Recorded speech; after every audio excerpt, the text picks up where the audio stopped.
We also had some import-export action happening where we shipped Diontae Johnson in our 7th round, 240th overall pick to the Carolina Panthers for cornerback Dante Jackson and my favorite draft pick in each and every draft, the 178th overall selection. Deke, that specific pick holds a special place in my heart, Deke. Just throwing it out there, baby. All right, so shout out to pick 178. It's going to be good luck for us. Absolutely. If we keep it. If we keep it, it's going to be great luck. But if we don't keep it, F that pick. All right. But, what's your initial thoughts, man? DJ, shipped out? It was weird. Yeah, once I saw he was traded, I was like, okay. We thought this could happen. And then I saw the return. I'm like, okay. Deke, I know Dante Jackson's fast and mad. Time on, Deke. Why you do the same thing I did, though, bro? He said, literally with my little man's baseball practice. Yeah. Before I'm like, Let's go. I love it. Think about it a little bit more. Talk myself into it. Yeah. I see it. Just talk about it. Just get it off your chest, bro. Yeah. Get it off your chest. I see why they did it. Get it off your chest. I think where I'm at right now, though, is just still wait and see. Okay. Let's see how they address the receiver position. Let's see how they address the rest of these positions of need in free agency and also in the draft.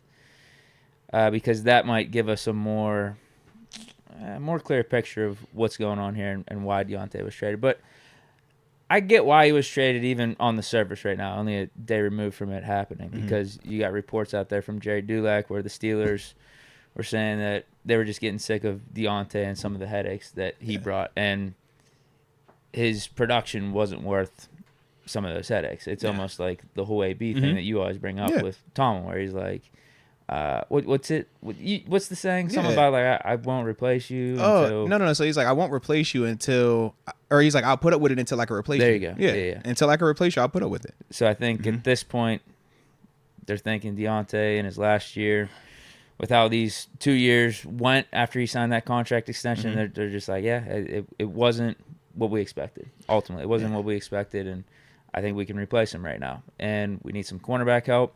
Dante Jackson, even though he's getting up there in age, he's still got speed.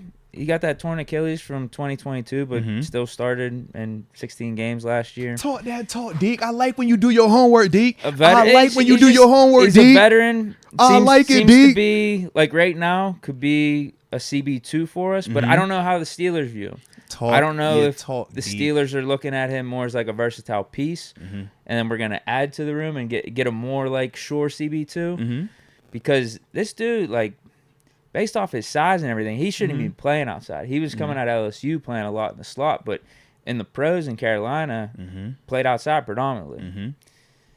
So we'll see, man. I think he's a good piece to have on this defense. Apparently, we're going to restructure his contract because he has 1 year left. You can see how the salary cap played out with this trade. It basically equaled out. Like Diontae's cap hit canceled out. Yeah, the player for player swap, just the cap hits canceled out. Now we got the better of the draft pick swap. We got the 6th rounder where Carolina gets the 7th rounder. But yeah, I mean, if Diontae, I haven't seen this report out there just yet, but people have been speculating. Like, if Diontae didn't want to be here, if, like, that's true, and, like, the Steelers were ready to move on, that's fine. It's just unfortunate to me that this was the best trade package we could get. I feel like if we were actually thinking about trading Diontae, like, the last 2 or 3 years, then the time to do it was then, because we could have actually got, like, a second-round pick and maybe drafted a Jordan Addison last year or something. But, hey, let's just wait and see. I'm not against it. I'll put it to you this way. I'm not against the trade happening. Not against it. I don't think it's a bad trade. Respect.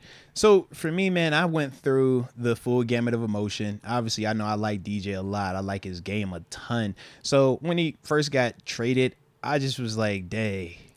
I thought the timing was slightly off because before the Russell Wilson move, I 100% understood any grievance he had. And I was 100% in support of it. Hence the reason why you never heard me even say nothing negative about him in some of that noise, because it's like, I get what you're saying. The standard is the standard.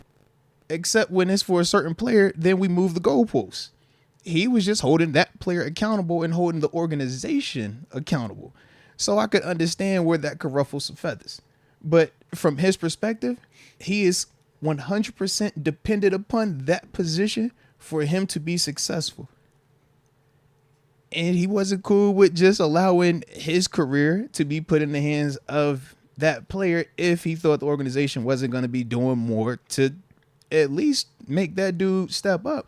But that's why I thought the time was off, because once we brought in Russell Wilson, I figured, okay, now you've upgraded. Now you got a guy that's a lot more proven. If you're Diontae, do you go back to the organization and you like, all right, bro, I'm cool now because, you know, you got this guy here and I ain't tripping no more? I just don't know if he ever did that, or did he just stay like, yo, man, this is where I'm at with it, or was it too far in motion? That was the only thing for me. So you think Diontae did one out? I think he wasn't okay with the plan being Kenny Pickett as QB1, because all offseason, what is everybody that was a decision maker with the organization have said? That Kenny Pickett is QB1. Even when he talked on our show, you can hear how he talked about it, bro. Like, talking around it, but we kind of got what he's saying. I got to be patient. There's certain things I could do with 7, but with bro, it's different. I might see it with 7 this way. He might see it the exact same way as I see it, but with him, I just got to remember, it's different. He's developing. He's younger. It's like, bro, he's telling you what it is. So that's kind of how I thought of it. But that's why I thought that would shift, because Russ was here. But this is 2 days later. I'm like, did y'all even get a chance to rehash that? Or was it just, it is what it is. We're viewing you as a cancer now. You got to go. Because it could have been that. Once it gets that far down, he's like, yo, Kenny's still on the roster. What if Kenny does beat all Russ? How are you going to react then? All of that could be at play. But this is what we always say, man. Whenever you decide to be more vocal, whenever you decide to stand up for yourself, you just got to know it's a lot that comes with it. Diontae Johnson's an $18 million, 100 catch, 1,000-yard receiver. That's what he is. That's what he's been in this league. And it's shown with Big Ben at the back end of his career, Mason Rudolph, Kenny Pickett, Duck Hodges, Mitch Trubisky. He done had Randy Fichtner. He done had Matt Canada. He done had Eddie Faulkner. He done had Mike Sullivan. And he done had Mike Sullivan's play caller. The one constant, DJ's production. So that's the part where it's like, I get the frustration from him, but at the same time, organizationally, you don't have to deal with that now. Because you have a quarterback that's going to draw action. Whether we talking free agency or even when you're drafting, you still feel confident about whether Kenny rises up and beats out what we've already seen in Russ, or even if Russ is bare minimum what he was a year ago. It's like, yo, that just makes you feel a lot more comfortable moving on from a DJ. Whereas if you don't have Russ and you're just sitting here talking Kenny or Mason or a draft pick, you're like, bro, we can't afford to not have a proven guy that generates college level separation, because that's what we've always talked about. That's why all these quarterbacks default to DJ versus GP and other guys, because the separation is visual. It's not a combat catch. It's not a 50-50 ball. It's not a jump ball where it could go both ways. It's like, no, you see separation. That's why they love them. So that's the thing for me. It's like, yo, that sucks that we're going to lose that piece, but you got a Russ. And if Kenny beats out a Russ, then great. We feel great about that either way. But I still think we're going to bring something in for that. But I love Dante Jackson over Levi Wallace and Pat P where they were last year. Yeah. And definitely. That's my part. I'm like, you lose this piece, you still feel great about GP. You still got Calvin Austin. We're going to see what we draft. We also know Arthur Smith's system is not predicated on 2, 3, 4 wide receivers. It's run the ball, big personnel. Give me my guy that can go be A.J. Brown. We feel great about GP. Defensively, though, that was an issue opposite of JPJ. This checks that box off in pedigree. Former second-round draft pick, actually in the same class as DJ. Talk about creating turnovers. 14 picks. 14 picks in 6 seasons. He tore his Achilles after 9 games in one of them and didn't have a pick last year. 14 picks. That's ball awareness. That's ball skills, man. And like you say, he played outside. The thing that I did notice, though, and I think we'll be able to do something similar if we decide, they didn't play necessarily left and right corner, him and JC Horn. They played field and boundary almost like college.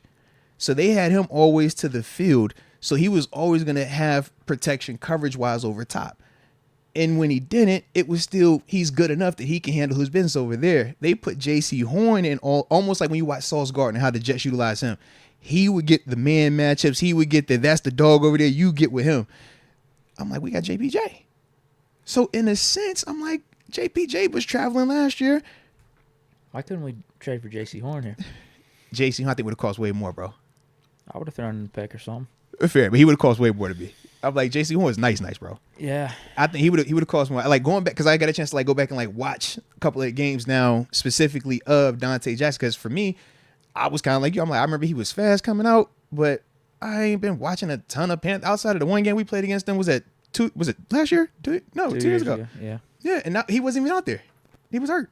Yeah. So I'm like, bro, I'm like, I had to go refresh it. I'm like, okay, I remember his game. Okay. Yeah, I see this. All right, I like this about him. But I will say this, smart as heck, physical. He's not afraid to tackle. He triggers, man. You watch him in terms of run support, and in the AFC North, you got to do that, bro. So he definitely does that. But athletic, I just think he's a better version of corner than what we've had out there this past year. We definitely sped up our defense a little bit. Yeah, absolutely, bro. Now, I'm not saying he's a world beater. I'm definitely not saying that. But in terms of if JPJ is your guy, yeah, he is going to be an upgrade over what Levi Wallace was, or even what Pat P was to an extent. Yeah, and I still don't think it holds us back from adding another. I would agree. Whether we draft or free agency. Yeah, because I feel like this guy could be versatile. I agree with you, bro. Now, one more thing about losing Diontae and why it probably isn't going to be the end of the world for us. Yeah. One, you still got free agency. You still got the draft. Yeah. But also, just on paper, just on the surface, how much was Diontae really going to be fitting in with this system anyway? Right, and that's the legitimate question. With the blocking and potentially taking some plays off, or even too, like with now, I don't know if Diontae would have changed his tune here a little bit with Russ, but the thought of not running routes completely, where you need to be doing that and being attentive whenever Russ is extending the play out there. This is my only thing. We want to pile on DJ for not always showing effort, but when you're playing in an offense with the quarterback play being what it was for him when he first came in the league, he had Ben Roethlisberger, bro. That's night and day, man. So I just think at times you were watching a pissed off dude. We saw GP do the same thing. Difference is we like GP a little bit more, so nobody brings up his moments. DJ wasn't the only one out there acting like that, bro. All them dudes was pissed, and we all understood why. And that's why when Mason came out there and did what he did, we was like, oh, all right, we see what this is. That's all, man. I get it, though, with DJ. Yeah. If we want to pull up his blocking, I'm like, bro, is DJ ever going to be an all-world blocker? No. His way of blocking is run you off. Run you up out of here, man. Because he's not a big guy. He's not GP. But we've seen GP. We don't talk about him. We jumped out the way. We've seen that. But that's what we think. It's like, right. Well, GP's physically capable of being a good blocker. I don't even know if Diontae is. Right. I'm like, Diontae's a little dude in the first place. Yeah. Right. But yeah, that goes back to what I was saying. I brought up the whole Russ thing and Diontae stopping his routes and stuff and how that wouldn't be a good thing with Russ because he extends the play, like kind of as a joke. But I think it's real though. I think a lot of people have brought up stuff about Diontae's effort, his route running, the drops, the lack of blocking. I'm like, bro. Yeah, with Russ, when did all this start? You're gonna have to make up your own routes after you're complete with what you were initially meant to do. You're gonna have to figure out something because he does extend the play, but I think it just might have not been a good fit with Arthur Smith anyway. Yeah, that's real. Like bro. honestly, like you said, we might get one of these other like big body receivers. Odunze, I know you have to trade up for him, but there's a lot of guys. They're not even just like the top part of this class when it comes to receivers. Like there's a lot of like big dudes, fast dudes too. It definitely is, and I do feel a lot more comfortable going this direction because of Russell Wilson. You don't want a lot of youth dealing with, we drafted it because we drafted this young, but at least you got a super vet, a dude that has already led. Like I said, if Kenny beats it out, great.